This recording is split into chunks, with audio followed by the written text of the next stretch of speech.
Una sa lahat ang pagbigay kong galang sa ating Amang Diyos, na Panginoon ng langit at ng lupa, at sa Panginoon Jesucristo at sa Banal na Espiritu Santo, na siya'y nawang manguna sa atin upang maunawaan natin ang mga kasulatan na isinalita ng Panginoon.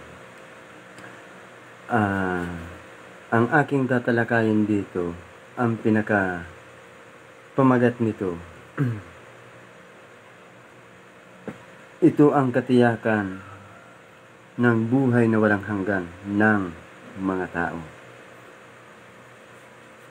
At dito sa buhay na walang hanggan, para ang tao makapagtiyak na siya mayroon ng buhay na walang hanggan, ito ang una kong babasahin. Sa Juan 6:47. Ang sinasabi, katotohanan sinasabi ko sa inyo, ang sumasampalataya ay may buhay na walang hanggan. Ang sinasabi ng Panginoon dito, yung nananampalataya ang mayroon buhay na walang hanggan. Dito sa Juan 11:25. Ito naman ang inaasahan ng tao, na bagamat siya ay mamatay, gayon may mabubuhay. Ngunit ito ang sinasabi ng Panginoon, kung paano ang namatay bubuhayin. Sinabi sa kanya ni Jesus, ako ang pagkabuhay na mag-uli at ang kabuhayan. Ang sumasampalataya sa akin, bagamat siya ay mamatay, gayon may mabubuhay siya. Ang sinasabi dito ng Panginoon na bubuhayin, na mag-uli, yung nananampalataya. Ngunit ang hindi nananampalataya, hindi niya sinabing bubuhayin na mag-uli. Dito natin nalalaman kung tayo may buhay na walang hanggan. At dito sa mga talata na babasahin ko upang maunawaan natin ang buhay na walang hanggan. Dito sa Juan 5:39. Ang sinabi ng Panginoon, saliksikin ninyo ang mga kasulatan sapagkat iniisip ninyo na sa mga yaon ay mayroon kayong buhay na walang hanggan. At ang mga ito'y siyang nagpapatutuo tungkol sa akin. Ang sinasabi ng Panginoon, ang mga kasulatan na sinasaliksik natin, nagpapatutuo lang sa ating Panginoon. Ngunit ang buhay na walang hanggan, hindi sinabi ng Panginoon na sa kasulatan na iyan, diyan natin matatagpuan. Kundi, ganito ang sinabi ng Panginoon. Sa 40. At ayaw kayong magsilapit sa akin upang kayo'y magkaroon ng buhay. Kaya ang buhay na walang hanggan ay inaasahan ng mga tao nasa Panginoon. Ang sino mang tao na nampalataya na gusto ng buhay na walang hanggan, sampalatayanan natin ang Panginoon at ang kanyang mga salita.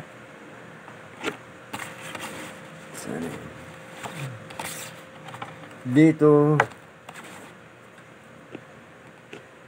sa Juan 10:30.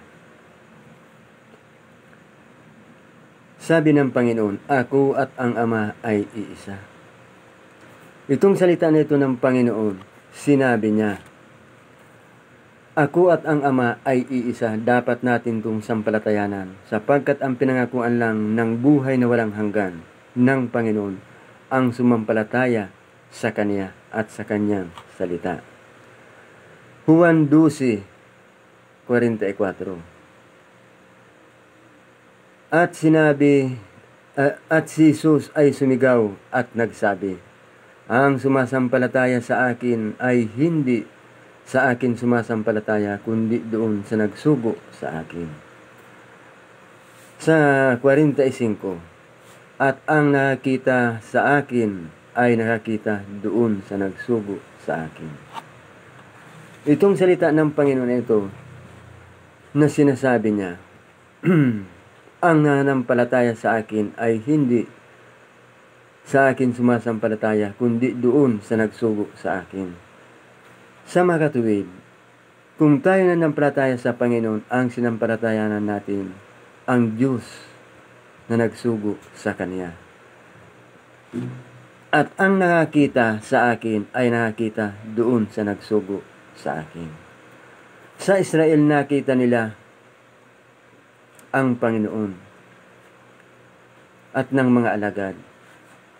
Silang mga nakita nila ang Diyos na nagsugo sa ating Panginoon. Ngunit hindi pinaniwalaan at sinampalatayanan ang Panginoon na sinasabi niya ang buong katotohanan. Kaya ang tao, matitiyak ng tao kung siya may buhay na walang hanggan, kung siya nananampalataya. Ngunit siya hindi nananampalataya sa mga salita ng Panginoon. Hindi sinabi ng Panginoon na mayroon buhay na walang hanggan. Dito sa Juan 14:9, sinabi sa kanya ni Jesus, "Malaon ng panahon ako'y inyong kasama, at hindi mo ako nakikilala, Pilipi. Ang nakita sa akin ay nakita sa Ama. Paanong sinasabi mo, ipakita mo sa amin ang Ama?"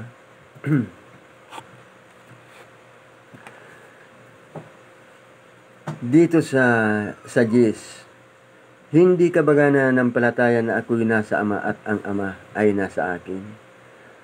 Ang mga salitang aking sinasabi sa inyo, hindi ko sinasalita sa aking sarili, kundi ang Ama na tumatahan sa akin ay gumagawa ng kaniyang mga gawa. Dito maliwanag ang sinabi ng Panginoon. Ang lahat ng mga bagay na sinaysa dito ng Panginoon upang siya sampalatayanan, yun ang pag-ibig niya sa buong sanglibutan, sapagkat ang sumampalataya sa Kanya, sinabi niya, may buhay na walang hanggan. Kaya diyan natin matitiyak kung tayo may buhay na walang hanggan.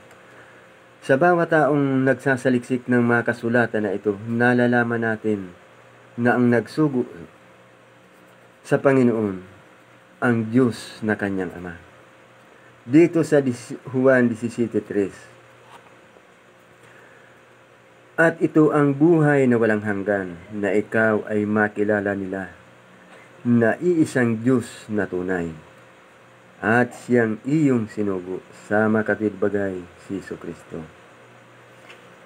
Ang sinasabi dito sa Diyos na tunay, at siyang iyong sinugo sa makatwidbagay si Jesucristo. Itong mga salitang ito, ang sino man nananampalataya sa salita ng Panginoon at sa ating Panginoon, na siya ang Kristo at ang buhay na walang hanggan, siya'y maliligtas, sapagkat ang kaligtasan at ang buhay ang ating Panginoon. At dito natin malalaman ang pinapatutuhanan dito sa Juan 17:3, kung sino ito na sinasabi na buhay na walang hanggan. Dito sa 1 Juan 5:11 hanggang 12.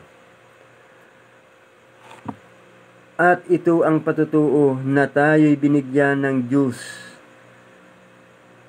ng buhay na walang hanggan, at ang buhay na ito ay nasa Kaniyang Anak." Maliwanag ang sinasabi, nasa Kaniyang Anak. Sa 12, "Ang kinaroonan ng anak ay kinaroonan ng buhay. Ang hindi kinaroonan ng anak ng Diyos ay hindi kinaroonan ng buhay." Maliwanag. Ang pinatutuhanan sa Juan 17:3 ang ating Panginoon, sapagkat kung makilala lang natin na ang Panginoon, tunay na Diyos, sabi, may buhay na walang hanggan. At sinabi dito, at siyang iyong sinugo sa makatwidbagay si Jesucristo. Kaya pinatutuhanan ng Diyos na ang buhay na walang hanggan nasa Kaniyang Anak. Ngayon nalaman na natin kung paano tayo nakasiguro kung tayo'y may buhay na walang hanggan. Kung sinasabi ng sino man na tao na ako'y may buhay na walang hanggan, dito sa mga salita niyang ito na sinasabi ang nakakita sa akin, nakakita sa Ama. Kung hindi ito paniniwalaan at sasampalatayanan ng tao, paano siya magkakaroon ng buhay na walang hanggan? Sapagkat ang sinasabi ng Panginoon, ang nananampalataya ay may buhay na walang hanggan. Ngayon nalaman natin ang buhay na walang hanggan ang ating Panginoon. Kaya sinasabi dito, ang kinaroonan ng anak ay kinaroonan ng buhay. Ang hindi kinaroonan ng anak ng Diyos ay hindi kinaroonan ng buhay. Ito ang katiyakan natin kung tayo'y may buhay na walang hanggan. Ngunit sino makapagsasabi na mayroon na siya ng buhay na walang hanggan? Maliwanag ang pagkasabi, uulitin ko, ang kinaroonan ng anak ay kinaroonan ng buhay. Ang hindi kinaroonan ng anak ng Diyos ay hindi kinaroonan ng buhay. Kaya kung nasaan ang Panginoon, nandoon ang buhay. At ang sino man na mayroon Panginoon sa kanyang sarili, yun ang may buhay na walang hanggan.